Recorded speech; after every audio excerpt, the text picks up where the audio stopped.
Joining me right now, though, Texas State Senator Charles Perry. Good morning, sir. How are you? Good morning, Chad. How are you guys? Doing well. Appreciate you taking some time today to come on with us. You've been pretty busy. Even during the interim here, you've been pretty busy. And one of the reasons I wanted to have you on is to talk about an issue that has really been in the headlines the last few weeks. For you, I know it's been one of your key issues that you tried to work on, and that is sanctuary cities. We've heard the governor bring sanctuary cities back up. It's again a focus here in the state of Texas. What is the latest as far as your work and other lawmakers' work on the issue of sanctuary cities right now? It's appointed to the interim committee on border security, partly to administrate that $800 million the state put in there. But we were scheduled to have three different separate hearings on specific issues engaged in that discussion. And sanctuary cities was held last week as being the first hearing underneath Border Security Committee. So we talked about sanctuary cities again, several hours testimony, the same inaccurate and lame excuse for not doing a sanctuary city was expressed by the opposition as it was throughout the session. The committee has a charge to formulate a good sanctuary city policy. We're going to start with the baseline that I set last session.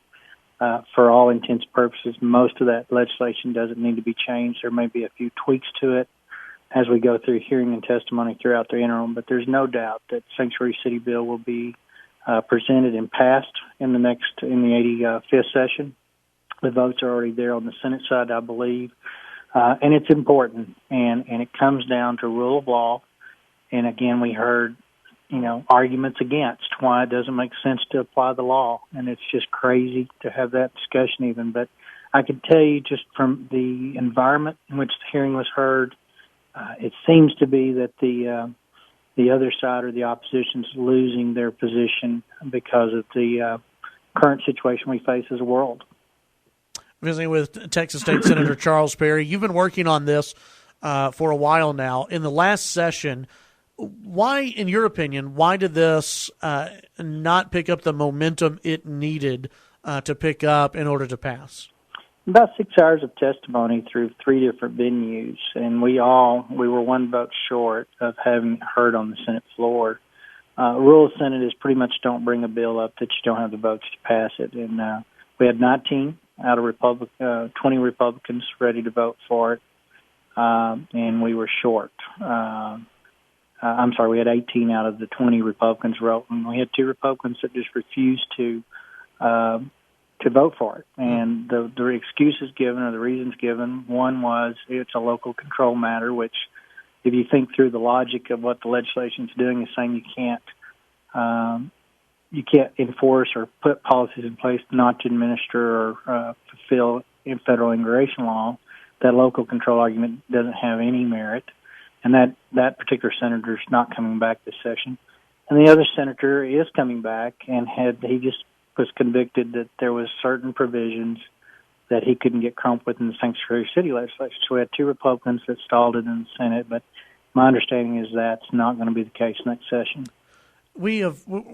There are all kinds of stories out there about either official or unofficial sanctuary cities within the state of Texas. Do you have any firm numbers on how many sanctuary cities there could be, whether it's official policy or unofficial policy? Because I know there is some unofficial policy, right?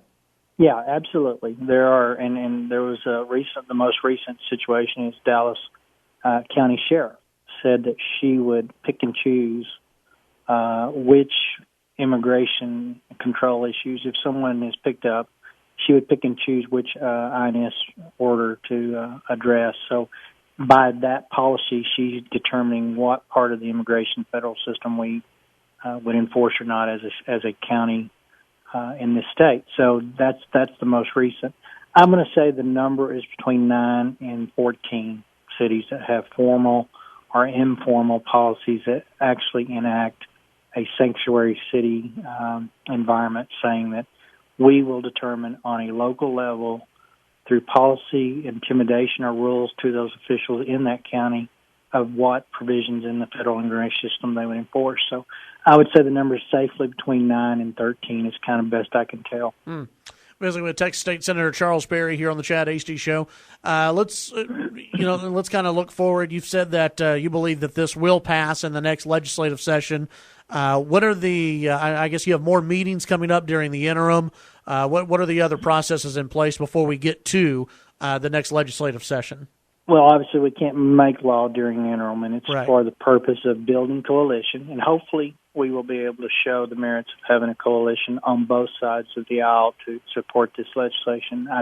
I'm not holding out hope that happens, but I would like to see it happen because it just makes sense. So we'll probably have another hearing or so on this issue specifically, as well as the other border security initiatives the state has ongoing. Then we'll come to session. I plan on refiling the version that I had last session as soon as practically possible to do so, which will be about November is when actual bills can be filed, but they can be turned in for drafting. Well, this one's already been drafted. It'll be filed as a low bill number. I think the governor is going to make this one of his emergency items. Just in talking and his what he has presented to the public, I can't tell you exactly what the governor will put on his emergency item list or not, but it would be safe to say this will be a top priority of the government if it's not one of his top 5 priorities coming in. So we have support from statewide. We have support on the Republican side of this issue for sure, as we allow other people from around the world to enter our borders with a laxed federal system to do so. With the world events as they transpire, I think you'll have more and more momentum build between today and next session to secure our borders, or at least know who's coming in, and once they're here that they'll have to abide by law. It's beyond me to understand why someone would not want to protect our citizens inside this border. Absolutely. Visiting with Texas State Senator Charles Perry. Let's move on to a different subject real quick, and that would be the Syrian refugees. Obviously, the governor has gone to battle a little bit over the Syrian refugee program, and should Syrian refugees be brought into the state. From where you're sitting and you're looking at all this playing out, what have been your thoughts on the whole Syrian refugee, battle between the state and the feds? As soon as I heard that Texas was going to be asked to receive those individuals, I filed an AG opinion request to the Attorney General that just basically said federal is probably going to force us to take those refugees in. There were dollars allocated for that initiative from the federal government, and there was no restrictions placed on how those dollars could be spent.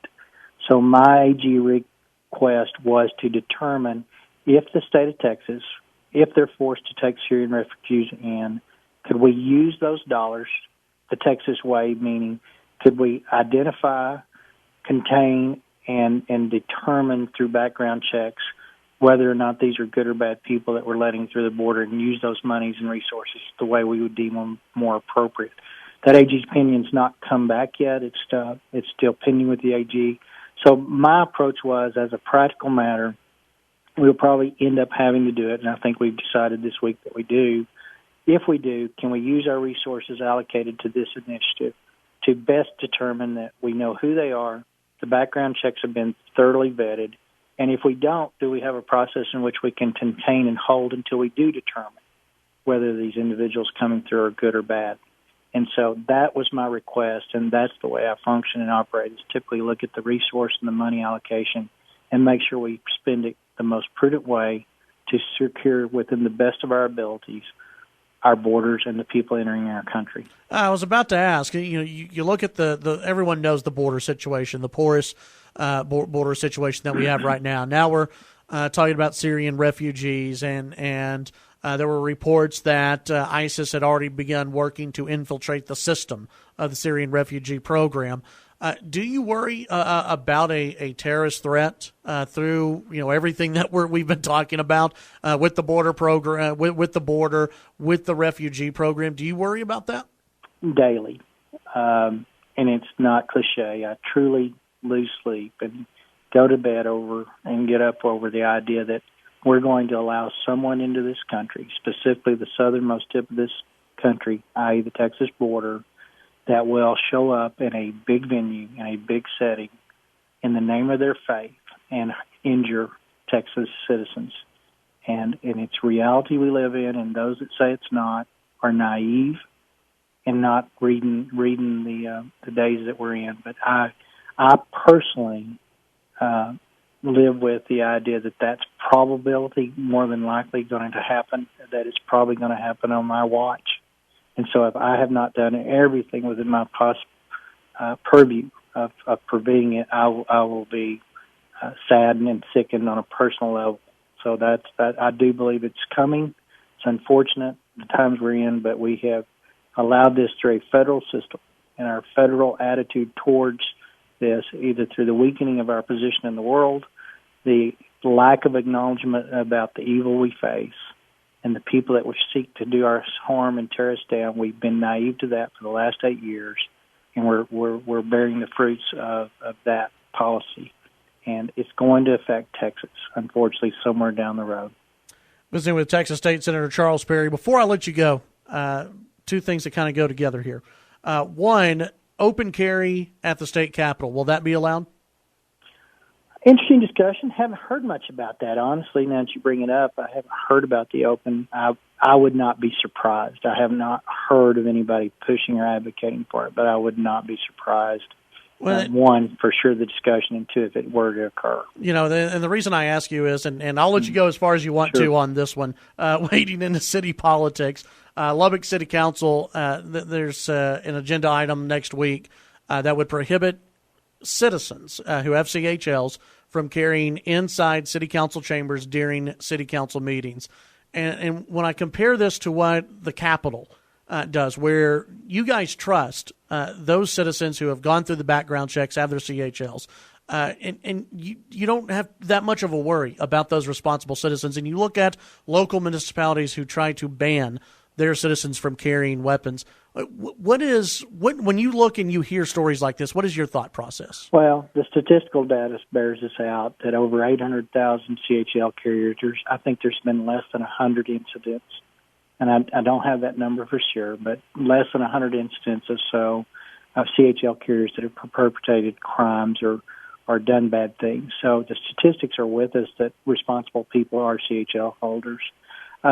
Bigger issue that the city council has raised is something we continually see at the state capitol level, where local municipals are putting in ordinances and policies that either undermine the federal law, i.e. Second Amendment in this case, or undermine state law. And so they will probably proceed through this process, but as of last legislation, we had legislation that prohibits city ordinances from overriding state laws. It kind of goes back to, at some level, it kind of goes back to the sanctuary city argument. Mm-hmm. There are distinct jurisdictions for laws, for community, states, and federals to uphold, and for ordinances or policy or local municipalities or other taxing jurisdictions underneath a jurisdiction to undermine the overall state or federal law.